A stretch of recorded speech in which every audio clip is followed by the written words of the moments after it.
Hi there, Persimmon Pop here in, I think this is, well, it's Black Friday. It's Friday after Thanksgiving. Hope everybody had a blessed and wonderful Thanksgiving with your family. On the day after one of the most American holidays there is, we're going to talk a little bit about persimmons, and specifically Asian persimmons or Asian American hybrids. So let's get started. This is a full Asian called Guang Yang, and I wanted to start out with it because it's the only full Asian we're going to talk about, and it's one that I like a lot, and it's good size, pretty color. I personally think one of the best flavors in a full Asian. This is my personal opinion. In general, I think of American persimmons as very tasty, very distinctive persimmon taste, and I think of the Asians as way more bland, still with some of the pucker power, but can be pretty, even when they're ripe, they're fairly bland. This one, I believe, is a little bit more flavorful. That's Guang Yang. Next we're going to talk about is Makusa. And Makusa is a hybrid and does really well here in Missouri in terms of surviving the winters. Get quite large, fairly flat, which is common, which is fairly common with Asians and hybrids. Beautiful trees, beautiful fall color. I personally am not crazy about the flavor of these. I think they're quite bland. Now taste is very, very specific to the person, so that's just my opinion. The next one is Zima Khurma, another hybrid, which does very well for me here on the 3 or 4 trees we have. They get quite large. This one's not as, like I said, it's already late November, so I only have a few left. This one's not as pretty as most of them were. They were just gorgeous.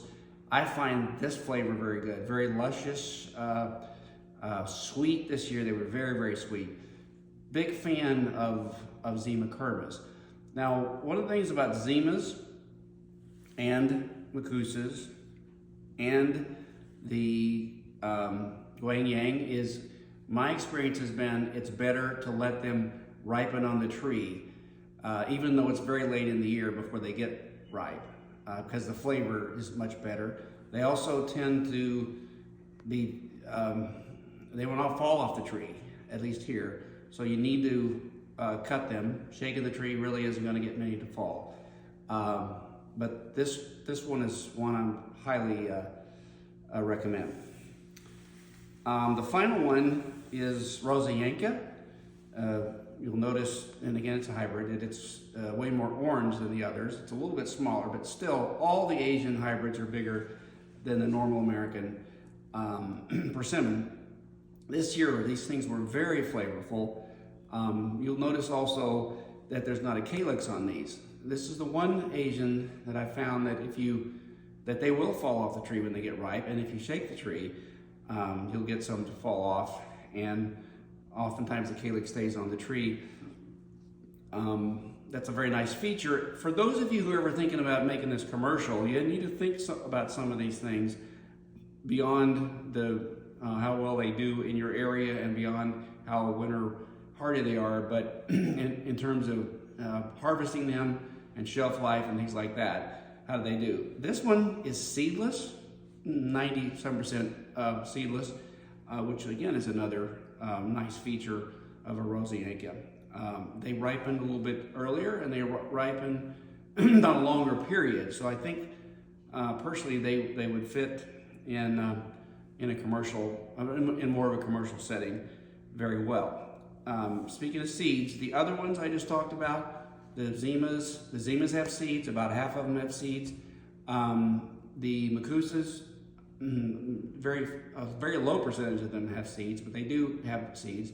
And I really don't know about the Guang Yang because I don't have enough trees or enough fruit to really make a judgment on that.